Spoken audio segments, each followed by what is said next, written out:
Welcome YouTube, this is Acid Root. So I'm going to review the Greatest Hits album by Smash Mouth. Basically this album is called All Star Smash Hits and it came out in the summer of 2005.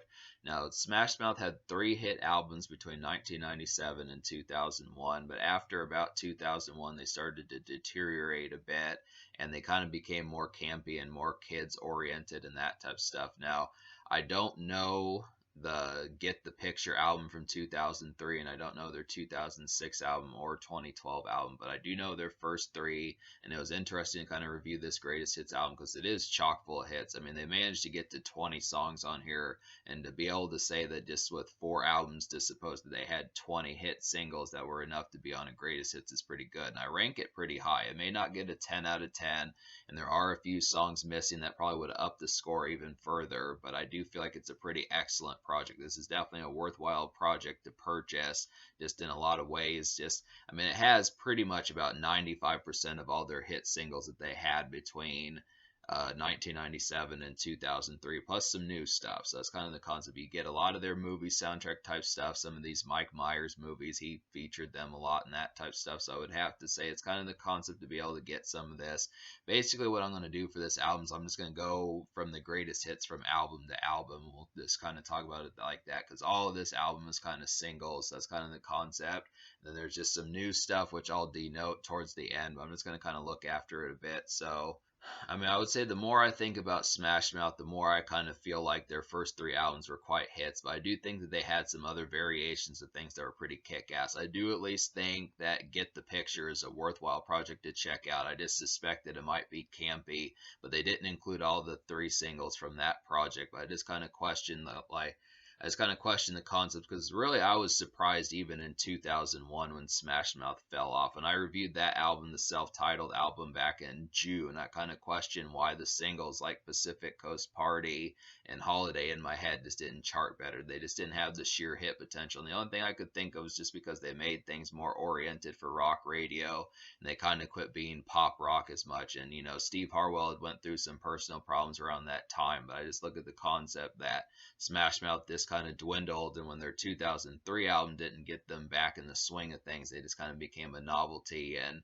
they just kind of faded into obscurity after that. But it's too bad because, as big as they were with 3 of their albums, or 2.5 at least, their first 3 albums kind of all did relative notable damage. It's just kind of odd that they just were kind of chewed up and spit back out and just didn't have like any more acclaim apart from, like 8-year-old and 10-year-old kids that supposedly messed with them up to that point. I mean, I don't feel like they were sincerely crafted just for the younger set, but it felt like the younger set probably supported them more around that time because it just felt like, Get the Picture didn't even go gold, and their 2006 album didn't really chart either, and just their later 2000s records just didn't really do any damage. So it's just kind of, but looking into it, I would have to say they do have some gems, and it is worthwhile to kind of check out because you do get some bops on here. It's definitely kind of the contagiousness. Steve Harwell and the band have a pretty good affinity for doing excellent hooks and stuff. So it very much keeps a lot of its kind of affability, which I think is one of the strong points of I think that's one of the strong points of Smash Mouth is just their distinction and being able to have, like, even when they don't drop singles, a lot of these are pretty hooky and feel like they probably could be released to radio. So that's kind of the thing about it. But we'll go ahead and talk about the songs here. The first album I'm going to talk about with singles on here is Fushu Meng, which was their first album that I reviewed in the fall of 2020. So out of the 4 songs that are from Fushu Meng, I like 3 of them. There's 3 that I recommend. The 3 songs out of 4 that I recommend from Fushu Meng would be Walking on the Sun, Flow, and Why Can't We Be Friends. But the thing about it is some derailments from it. The 3rd single from Fushu Meng from 1997, The Fonz, is not on here, which is kind of a disappointment. I didn't like those songs back in 2020, but I do like the Fonz quite a bit now, so it's kind of a disappointment that that wasn't on here. I feel like probably Beer Goggles should have been slashed and the Fonz should have been on here. Probably would have been a more perfect rendition. Definitely would have upped the score quite a bit. But talk about these 3 songs. Walking on the Sun is, of course, Walking on the Sun, you should know this song if you're a fan of Smash Mouth. It's a summer heater. It's easy kind of scorching day life. and it's a boiler for like some good social times. I would definitely say this one just has a lot of summer energy. This is just a bop that you can play from June to September every single time. It's hooky, has like that kind of acid rock kind of feel about it, and it's just an overall highlight that just kind of works extremely well. It feels like it's ripped out of the 60s or 70s with some of that trippy type stuff, but it just is kept in like a commercial kind of pop rock kind of fare. And this is one of their biggest hits. It's a classic vintage 90s song from rock music, and I would definitely say it continues to be even now. Why Can't We Be Friends is the second single.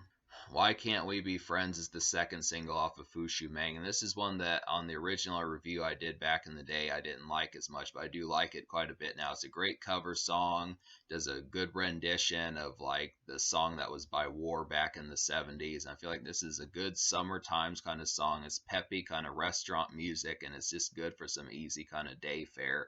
Some of these where you're just going out to a restaurant, getting some food, getting some pasta, getting some chicken wings, some of that type of stuff, or you're just around restaurants and booths and dinner plates and that type of stuff. It's just a good concept to be able to get some of those things kind of in motion. Just an easy kind of summer highlight, not quite the heater and like the more riveting kind of energy of walking on the sun, but it is a good follow-up just to kind of relax a little bit but still be out and about in the summer. That's why the Fonz should have been on here, because that was an even further follow-up to those two singles, which is just more kind of continued restaurant music, just in a more kind of campy sense. But that one's not on here. But Flow is another song that's like Why Can't We Be Friends. It's another kind of peppy kind of, this one, Flow is one that I don't remember recommending back in 2020, but it is some peppy shopping music. It's day life and busy errands fare, I would definitely say, and it's just good for some summer loud pack type music. This is another one, kind of like Why Can't We Be Friends and the Fonz from Fushu Mang. That's just a good example of restaurant and kind of shopping music, just being out and about in like the day commute and commerce and that type of stuff.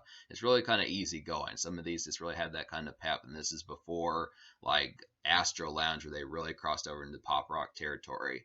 But now to talk about Astro Lounge, there are 6 songs from that album, and I recommend all 6 of those. So Astro Lounge was truly like a tour de force, and pretty much is probably Smash Mouth's best album, I would have to say. It has so many hits on there. I reviewed that one back in April of this year. But me recommending all 6 of those songs. So the first one to recommend is All Star, and this is pretty much the defining song.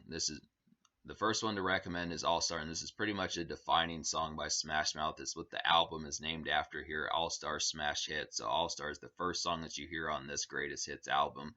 Some easy pep and kind of summer shopping music, I would say. It's a vanilla bop for radio nowadays, and it's just very hooky. Pretty much, I think in some sense, if you've listened to pop or rock radio, something like that, you've probably heard this song in rotation at some point. It's just an inescapable kind of summer hit that just continues to have liveliness. It was just a defining song of the late 90s and early 2000s, and it was pretty much the unit seller of Astro Lounge in a lot of ways.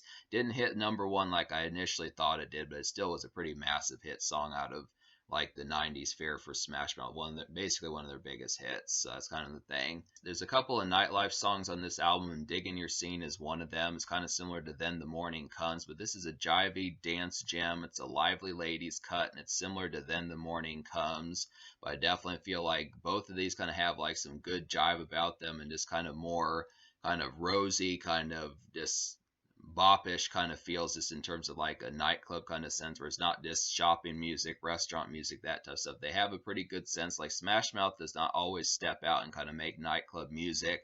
I think they did at least have not so much the younger set, but just kind of more affable, kind of commercial, presentable, kind of public relations type fare in mind. But I feel like Digging Your Scene and Then the Morning Comes, and then there's like another one on here that really does that, like Ain't No Mystery, that are just some ones that there's some ones on here like Digging Your Scene, Then the Morning Comes, and Ain't No Mystery that kind of pull off like the nightclub kind of fare a little bit. But it's just very poppy. I mean, listening to Smash Mouth in a nightclub, it just kind of has like a more, it feels just like a PG-13 movie kind of. It just feels somewhat campy doing it. But the concept is there are some pretty suave songs. I mean, they're good at doing it, but it's just a lot more.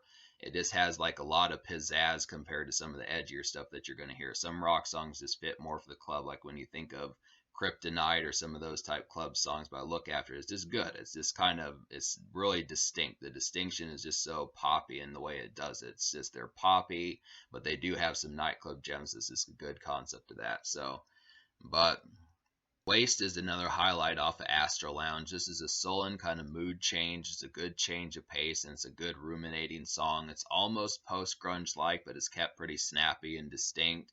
I mean, that's kind of the thing about Smash Mouth is they really didn't do like these sullen kind of moody post-grunge type tunes like Alice in Chains and Nickelback and some of those type folks and Three Doors Down and some of them. They attempted it, but they still came off as more pop rock and peppy and preppy the way that they typically are with like, especially on Astro Lounge. It was a good attempt. It was a good attempt. I like the concept of seeing what they were attempting to do with it, and it is a good change of pace if you need something that's just not completely pepped up and just full of kind of exuberant kind of energy. I think this is a good concept, but even towards the end of the song, it gets a lot more peppy as far as that's kind of concerned. But I look after it, it's just kind of like if you like Smash Mouth and you like All Star, and then the morning comes, but you want something that's not quite in like a humongous kind of gratifying, satisfying kind of mood. This is one for that. But it's too bad that this song didn't chart well because it's a change of pace and it's a different kind of taste of Smash Mouth, but it just didn't catch on. I think it's just because probably people wanted more exuberant energy in another song like people wanted another song like All Star. But this is a good example of just some kind of pep. It's a nice one. Then the Morning Comes is the next one. This is a real hit song. This is one of my favorite songs by Smash Mouth. I continue to enjoy this one. This is when All Star Smash hits the album's best songs. This is a thrilling night single for some venues, I would say. I continue to think that Smash Mouth needed more songs like this. I mean, you at least get Ain't No Mystery, which attempted it, but the sheer catchiness of the chorus on Then the Morning Comes and the melodies and the verses, this was just such a snappy and kind of ready to go single that just had so much affability. I feel like this song outdoes All Star. Like I can see the commercial appeal of All Star just because that one's a lot more presentable and commercial, but this one is definitely good for one that just kind of has like some of that edge that they still need and could have used way more songs like. So Come On feels like it could have been a single. This probably should have been the single instead of Waste as the fourth single. I think this one probably would have charted pretty well, but it wasn't. Just an overall good album cut. This is some motivation pep. It's kind of brunch time music, out and about, kind of brunch time out and about type fare. It's a good kind of peppy day commerce kind of bop. I would definitely say it's just a good one for that some of that snappy kind of stuff. It's the sort of stuff when you see in the movies and the hero starts getting his shit together and starts getting his pep together and that type of stuff, and it just kind of plays music and you get the sense that he's getting his work done and that type of stuff. It's definitely one of those particular type moments that as to how that kind of goes. But I do like this song. It's definitely a pretty solid one. Can't Get Enough You Babies, another hit single off of Astro Lounge. This is a really nice one. This is another good cover song. Smash Mouth is really pretty damn good at these cover songs, I would definitely say. It's another good restaurant music type tone. This is another one like Why Can't We Be Friends? That's great for restaurants and that type of stuff. And the Fonz, even though the Fonz isn't on this album, but it's good restaurant music. It's a snappy, kind of catchy lunch fare kind of music, I would definitely say. It's just good for that sort of sense. Just really kind of ready to go and just kind of for just day commute and lunch fare and that type of stuff as far as that kind of goes. This is some good stuff. So I'm going to talk about Smash Mouth from 2001. There's 3 singles on here from that, and then I'll talk about the one song I liked from Get the Picture from 2003, and then we'll get to like the couple of new songs that I enjoyed. So the 3 songs from Smash Mouth of 2001. I'm just going to go in order of the way that the singles were dropped. So I'm a Believer is, of course, a hit. This is one of their biggest songs. Once again, this is the biggest hit off of Smash Mouth from 2001. This is a feel good, and it's a nice knockout in terms of cover songs. This is another cover song that could pretty much be more restaurant music, but it just has some almost over the top kind of energy. This is just probably one of the most feel good kind of songs that just has a lot of expression about it. It's feel good, but it can almost be hammy if you have too much energy about it. But it's just, a good song that just creates some good energy. And it's a good kind of breezy groove, I would definitely say. Pacific Coast Party is another one of my more favored songs on this particular project. It's a real nice one. It's some mellow kind of shack music, I would definitely say, and it's an easy party bop, and it's a summer cut for rock radio. This is one that was kind of the surprising one after I'm a Believer that Smash Mouth started to taper off and that type of stuff. It's too bad about that just because this is a real hit song. But I think the reason why Pacific Coast Party didn't chart better is just because it wasn't geared for pop rock radio. It was just kind of geared for rock radio, and they kind of simmered back down to just regular rock radio like they were in '97. But it's good, but it's just too bad that this song didn't catch on. It's real kind of mellow, kind of easy party kind of music, but it's a nice one. real hooky and just affable. And Holiday in My Head is another one that's a highlight, but this one has less chart appeal than Pacific Coast Party. This is kind of one that's just beach grounds and kind of surf music, I would say. It's vacay music, and it's just kind of a laid back groove. I mean, I would say Pacific Coast Party at least had some edge and just kind of relative mid tempo kind of bop towards it, but this one's just a lot more. I do like the riffs on Holiday in My Head, but it just feels a lot more kind of meant for rock radio and just kind of more of like album cut kind of fare, where this is definitely one where you have to be a pretty consistent fan of Smash Mouth to really hear in rotation, that type of stuff. But it is a pretty nice bop, I would say. So then to talk about some of these other songs, like Always Gets Her Way is from Get the Picture. The problem that I had with Get the Picture is just the fact that it's very campy and it felt like these songs are more younger oriented. Although I do like Always Gets Her Way, it's kind of one that was almost an almost song, but it's basically a campy kind of drama song. And by drama song, I mean relationship drama song. It's a drama song for Bay. Feels more spry than I was expecting from Smash Mouth. This one just has a lot more youthful rambunctiousness. That's what I mean by that. But it is a good outing. It's good for some good outing vibes, I would definitely say. It's just kind of more kind of, younger, kind of just out and about kind of fare, and just the standard bickering that goes along with that sort of concept. But I look after it, it's just kind of like, I feel like songs like Pacific Coast Party and Digging Your Scene and Come On just did that particular vibe of relationship fare better. And I feel like especially then The Morning Comes did that better. There's just some better ones. They nailed it better on Astro Lounge. And I just feel like the concept of getting some of this, it just came off as more of like a pouty kind of teenage kid more so than actual affable kind of music. And I think that was kind of the point, just because Smash Mouth was starting to lose some of their edge, just because they weren't charting as much. But it is a good song. I feel like it's good, kind of just campy kind of drama song, just for summer kind of out and about fare with women as far as that kind of goes, but it's just a little bit campy, I just would have to say. So it's kind of the concept, but it is this pretty much the only song I enjoyed off Get the Picture. I feel like another one that I feel like should have been on this greatest hits album apart from the Fonz is You Are My Number One, which is the lead single, and that was the only song that charted off of Get the Picture. So it's really too bad that that's not on here. But all right, now to talk about the new songs. So the two new songs, at least songs that I haven't heard that were on soundtracks. Well, I have heard one of them, but one of which is Every Word Means No. Of the new songs that I recommend, which are Every Word Means No and then Ain't No Mystery, the Every Word Means No is kind of a summer on the Every Word Means No is a nice one. This is one of the new songs I recommend. So this is kind of a summer on the go type music, I would definitely say. Just good for being out and about. Just not so much just going to a restaurant, that type of stuff, but just kind of more traverse kind of in mind. It's a bickering bop and it works pretty well. It's good for some ladies fare. It's catchy and it has good beat pizzazz. This is definitely probably one of the better beats on here, I feel like, in terms of production kind of fare and instrumentation.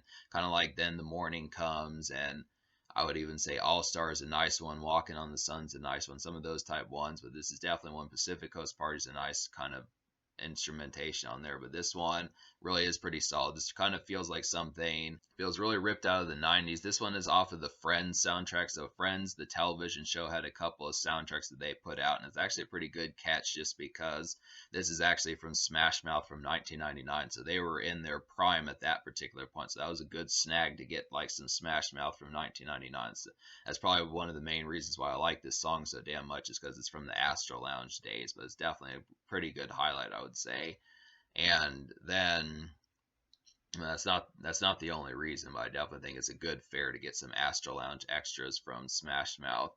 And then I would say, so back in January, I reviewed the Austin Powers and Goldmember soundtrack, and Ain't No Mystery by Smash Mouth was on there, and I didn't like it back then, but I do definitely like it now. This is a suave, kind of jazzy 70s type night groove. I would definitely say it's pretty good for that. This really feels like a club bop in a lot. Really feels like a club bop in a lot of senses. It's a poppy kind of club song, and it's a nice dance cut as well. So this is just kind of one that has kind of Smash Mouth on the Then the Morning Comes type fare, but just not quite as immediately catchy. It probably could have been like a charting single that could have hit like somewhere in like the top set 65 or 50 of like the Billboard 100. I think it would have definitely been a pretty nice highlight, but I think folks just were kind of getting worn out with Smash Mouth. I don't know. It just kind of felt like the stuff that Smash Mouth tried to do in 2002 just didn't catch on. But this is a good rendition. This is one of their better songs post Ain't No Mystery is one of Smash Mouth's better songs post I'm a Believer, which is pretty much one of their last hits, I would say. But it's not like,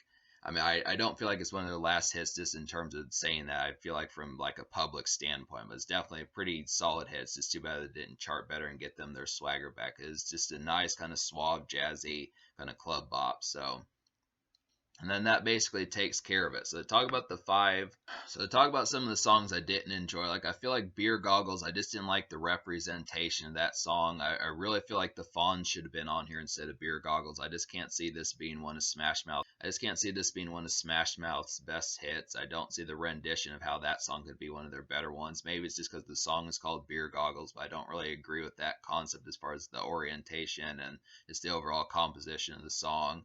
I feel like better do it. I feel like Do It Again. I didn't really like the lyrics in Do It Again. That one was just kind of just because Me, Myself, and Irene was kind of a crime movie. This one was just kind of out of character just because the song was trying to fit like the composition of the movie, and I just felt like the lyrics just didn't really suit the way that the song should have been. I think Smash Mouth should have just probably made a song that didn't have as much orientation towards the movie fare. It's just kind of the concept of that one just blurred the lines between similarities between the song and the movie a little bit too much. I just didn't like the lyricism of that one. It was kind of like a sullen kind of song that had some pep that just didn't make overall kind of sense towards it.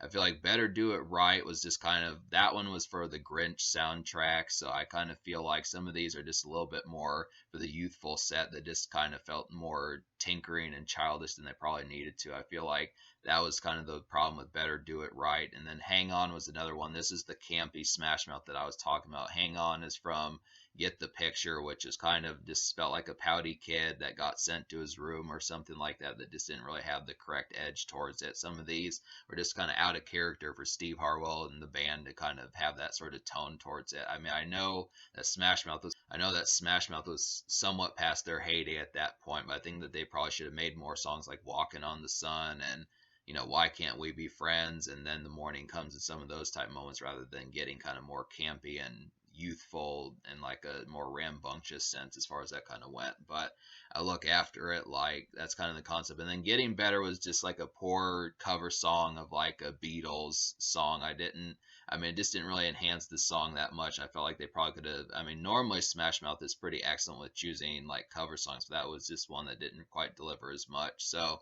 me liking basically 15 songs out of 20 on here, I'm going to go ahead and give this album like an 8.75 out of 10. I mean, I know 15 hit singles, me liking 15 out of 20 of Smash Mouth's best hits, you would definitely think that that should get like a 9 or something. But I feel like it just did not, like, it got knocked down a couple pegs just because it didn't have every single hit single. Like, I know greatest hits albums will sometimes do that just to make sure that you get the album so you don't just only buy this, but I look after just being able to say that the Fonz should have definitely been on here instead of Beer Goggles, and I feel like probably one of the soundtrack songs should have been slashed in favor of like You Are My Number One from Get the Picture. And that's just kind of the concept. Maybe would have upped the score. Maybe I would have given it a 10 in that sense if two more songs had been added. If I had like 18 out of 20 or 17 out of 20. But I look after it, just that concept in addition to some of these kind of more campy songs by Smash Mouth that just didn't hit and were a little bit kind of cantankerous and childish somewhat. And then just kind of getting some ones that just didn't have the correct affability and just kind of some poor choices in terms of songs that were on here, and then just kind of some sound. I mean, most of the songs I had a problem with were just from like Smash Mouth.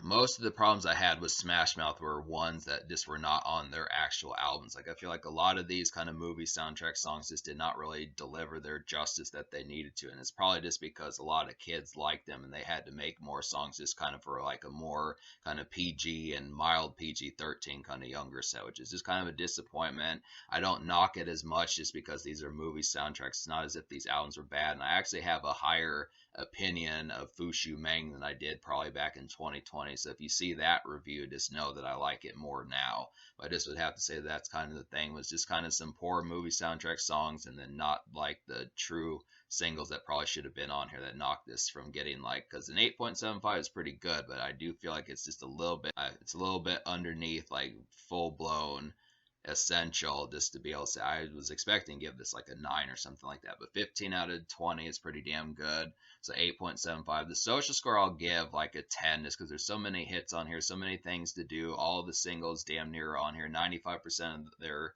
true hit catalog is on here, plus some new stuff that mostly or that's kind of and more often than not kind of works, I would have to say. So that's kind of the concept. There's plenty of hit singles. Then the morning comes, digging your scene, restaurant fare like why can't we be friends, and can't get enough of you baby. All Stars a massive hit. Walking on the Sun's a massive hit. Waste is a pretty good change of pace. I feel like, Come On Come On's got some nice morning and brunch pep. Pacific Coast Party's kind of out of nowhere highlight. I'm a Believer is just a real good feel good song. So there's just plenty of these moments. Just to kind of it's pretty tour de force of Smash Mouth that just didn't quite deliver. It's just a hair or two shy of being like a complete KO, but I feel like it's pretty damn good. I would definitely say so. In terms of the future, like Smash Mouth has been absent since 2012, but this is probably one to pick up. Even if you own all of Smash Mouth's albums, I would still get this just for like the bonus fare that you just can't find unless you get the movie soundtrack. So that's kind of the thing.